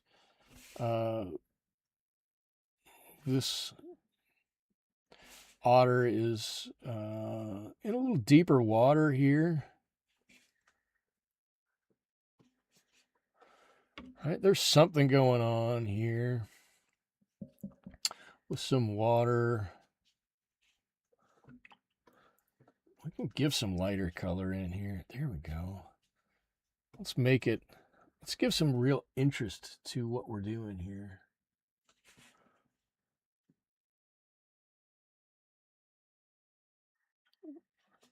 Now all of a sudden my dark got really light. That's okay. We can re-darken it. I want it nice and dark on the front side here. I'm much more okay with it being lighter on the back side than it is on this side. I'm grabbing some cobalt blue, some ultramarine blue, throwing some of this sepia into the mix. I just want to see what we're going to get out of it, right? If it's not what we want, that's okay. We can always adjust a little bit. There's no right, there's no wrong. I'm going to sound like Yoda. There's no right, there's no wrong, there's only do.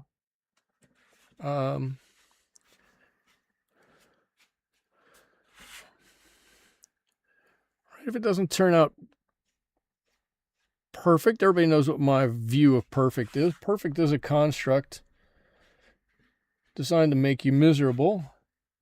So I try to not think of things as perfect, but it is a term that comes up a lot. There we go. Look, he's sitting in the water there. That's cool. And now on this side of everything, let's make some more of this color. Let's get a nice big puddle of this color going on this side of everything. We can lighten this up as we go up a little bit. Yes, we still have a little bit of work to do, and that's okay. I'm trying to grab on here a little bit. My wife is going to be happy. I've painted this into a background. The otter's just not floating here in space on his own. There's something holding him to the paper. She always says that's a big failing of mine, is just letting the page be the page. I'm like, no, but I like it like that. But we're not going to do quite so much of that right now. We're going to let this lighten as we come up. That way, right, we'll let it lighten as we come to the top of the page, or what I have towards me is the bottom of the page, I guess. That way, it looks like the bottom of the page is darker, heavier, closer to the viewer. Anybody who's going to look at this is going to know that dark is dark down there because it's closer to you. And everything up here is lighter because it's further away. Could even make it a little bluer. Just straight blue. For me, that's maybe a little bit of cobalt blue. There we go. Now you can see what I'm talking about. Right, all of this color up at the top up here, so much lighter than the color down at the bottom. This color down at the bottom really helps to seep things in down here. And now he's floating in some water too. So that's good. Got a couple of things yet to finish up here. A couple of things, and I've just made it like 8 times as hard for myself because now I have no place to rest my hand. I've put my background on here, and I know I can't. I'm sorry, I have to take a 20-minute break. I can't do any more work because of the water here. No, we'll figure something out. We're gonna figure something out here. I also don't want a whole lot of these white spots on here. The white spots don't bother a lot of people. They bother me. 1 or 2 here and there, usually okay. You get a few of them, it's going to bother me. So, oops, and then look at this. We've got, I obviously came back in here, and I'm about to get a back run here. I'm going to see what I can do to head that off a little bit. Got it. Maybe. I got it, maybe. Now it looks a little odd. We're gonna keep adding some extra water here.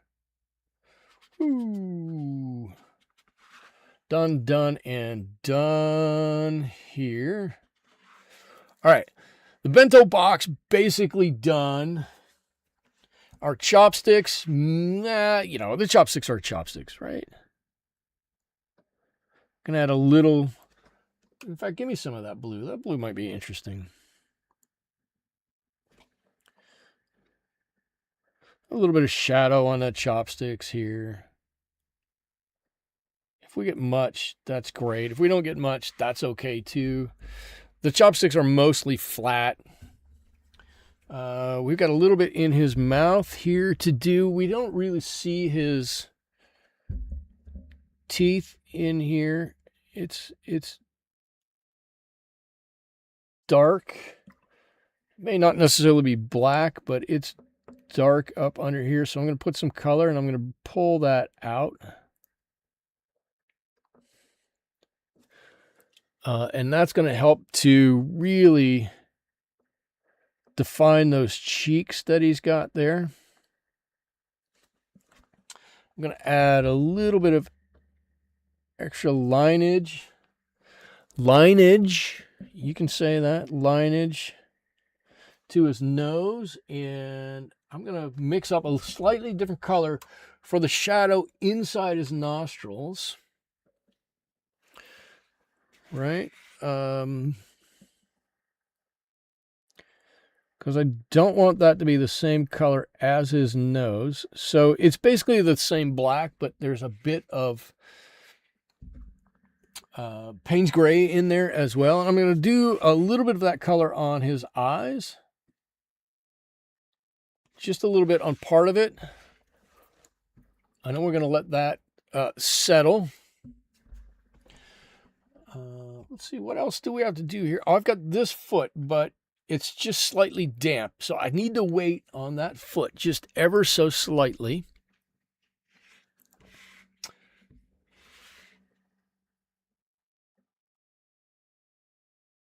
I'm going to give just the smallest amount of color.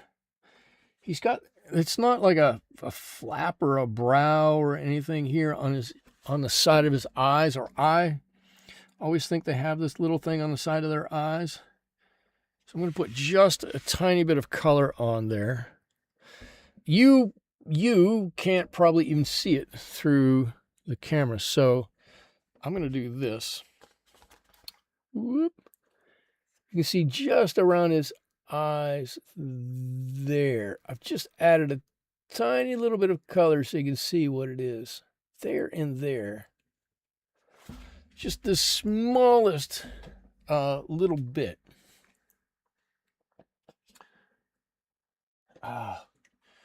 Shoot. Let me get a little bit more of this red. I'm gonna add just even a little bit more color onto these prawns. Prawns or shrimp, whatever you call them.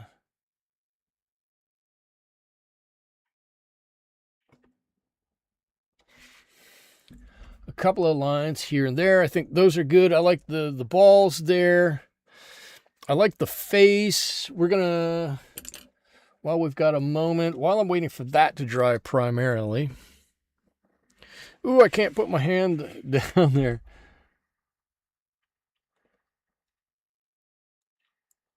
I'm going to give a little highlight on his nose right there. I can't do his eyeball yet. Because his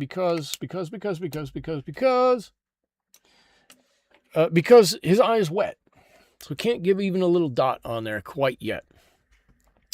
And we've got his toes. Let's just see what we can do here with some toes. Not too wet. We can't do anything with toes yet. Just got to figure it out. But while we're waiting for that, we can do a little self-evaluation here. We can do a little bit of a self-evaluation. I'm totally fine with that. I have to start by saying I'm actually pretty happy with almost all of this. I'm totally happy with almost all of this painting. And the parts I'm not happy with, you all can tell me I'm just being pedantic. That's okay. I don't mind. I'm trying to fix one of the things I don't like about this right here. I don't like the way this leg attaches, especially with the colors that are here. I think I missed out somehow. Maybe if I do it like this. I just think I didn't quite have this leg. I'm okay with the foot. I think the foot looks okay. I'm not quite as happy with the shading on that leg quite as much. Let's see if when that dries, that helps at all. That might be a little better here. Might not. I'm not sure. We're going to see in about 3 or 4 minutes as this starts to dry out whether whether that color that I just put in there helps or hurts. And I'm not sure. But we're gonna give it a shot to see what it does. Okay, what do I like about this? I really like. First of all, I like that he looks like he's happy, right? I like the bento box. I like the dark on the inside. You can see that those are trays and they're sunk down in there, right? I really like that. I think that works. I like the shading on the. Come on.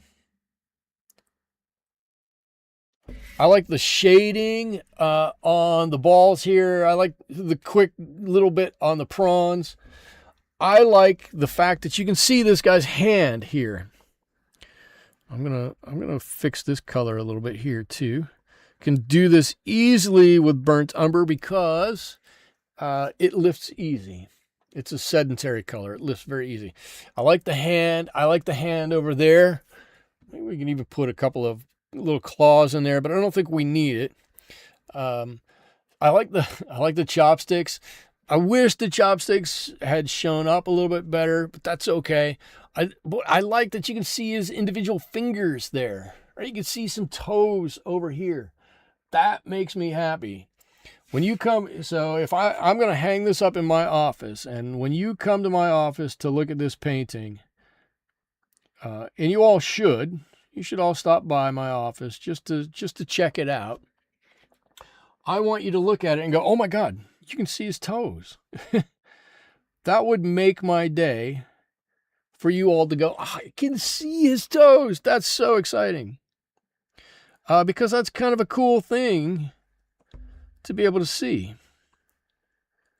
Right? You don't want just a stump somewhere. That's not how feet end. Feet end in toes or in hand, or arms end in hands, I guess. Feet don't necessarily end in hands. Unless you're the elephant man, maybe? I don't know. So I'm totally stoked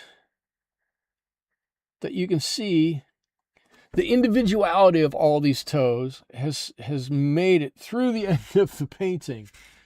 Was I worried about it? Yeah, a little bit. That's okay.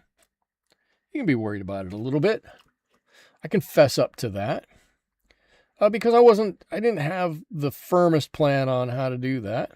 I just thought I'll figure it out as I go along, and thankfully I've been doing this long enough. I think I have been able to figure it out a little bit as we go along. So there's this foot. I think I could, and maybe I should even add a little bit of extra color down here. This is where all of the extra stuff that you do really comes into play, right? How dark do you want to make this tail back here? How dark, indeed, do you want to make that? It depends on how much you want to show off that foot. Cool. I'm willing to show off that foot a bit more, so I'm going to put a little bit more color in there. It's going to darken that up a little bit. Does that mean then now that we've got to darken up some of these other areas? I don't know, maybe. We might want to darken up a couple of areas in here regardless. Maybe we don't have to do the whole thing. But sure, it could be a little darker area right there.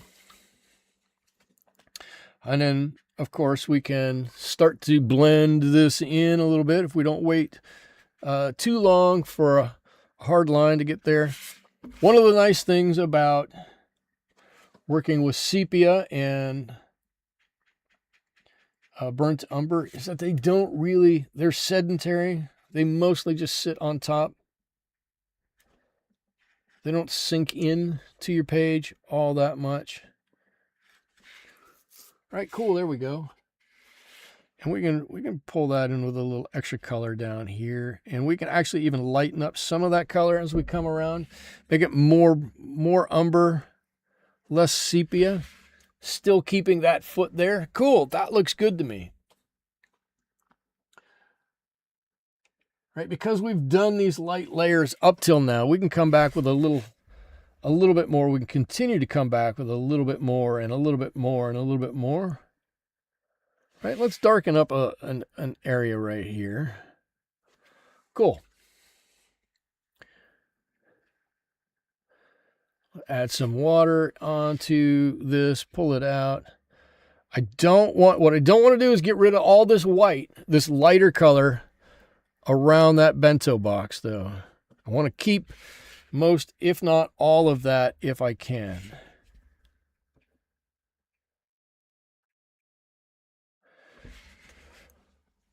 All right, there we go. Cool, keep that color, keep that light, because if we get rid of that light, everything starts to get dark, and we don't want everything to be dark. We just want a few things to be dark. And I'm going to very gently soften this side of all of that. Pulling that back out into his arm, coming this way, which maybe is a little bit darker. All these little tweaks at the end, these should be the fun ones for everybody to do, right? These are the ones that are really going to help to set your painting off a little bit. There we go. So we just got some dark there, and we got some dark here. This is up under his armpit, right? Maybe that just has to be a little bit darker. I don't know. I'm making it up as I go along. Right? Underneath his chin. Is it dark up under his chin? Maybe a little bit darker than we thought. I don't know. Let's see what it looks like. Could be. Could be. The darker we get a little bit here and a little bit there, the more that paw is going to stand out. The more his head is going to stand out. We just have to be careful not to go too far. I think we'll figure that out.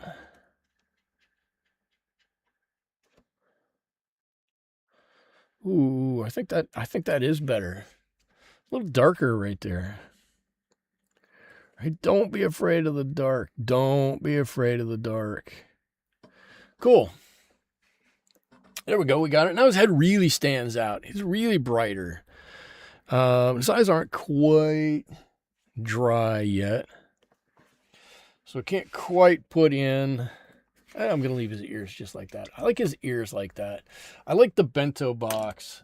There's so much I like about this. I'm so happy. And look, his toes turned out here too. You can see his toes. That's cool. I'm going to sign this right here.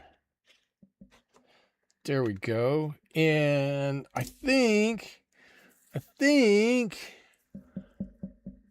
I'm going to call this one done. Let me do that. Adorable fuzzy toes. Thank you. Let me do that so you can see him in his entirety. Here, let's do this. Burp. I'm a little reluctant to get this too far in this camera, too far in front of me. Maybe that's not too far like that. Oh, he's cute. There's my version of it. Here's the drawing's pretty close. I did a pretty good job. There's the reference one. There's mine. Who we ought to do this again next week. Hey, boom, boom, boom. I think mine's better. I don't know, but I think mine is better. You might be able to convince me otherwise, but I think mine is slightly better. Mine looks more lively. Let's say it that way. Mine looks more lively than that reference photo. I'm going to pull this up. Maybe if I connect these darks over here, I'll like this whole area a little bit more. I don't know. Something about the way this leg is here.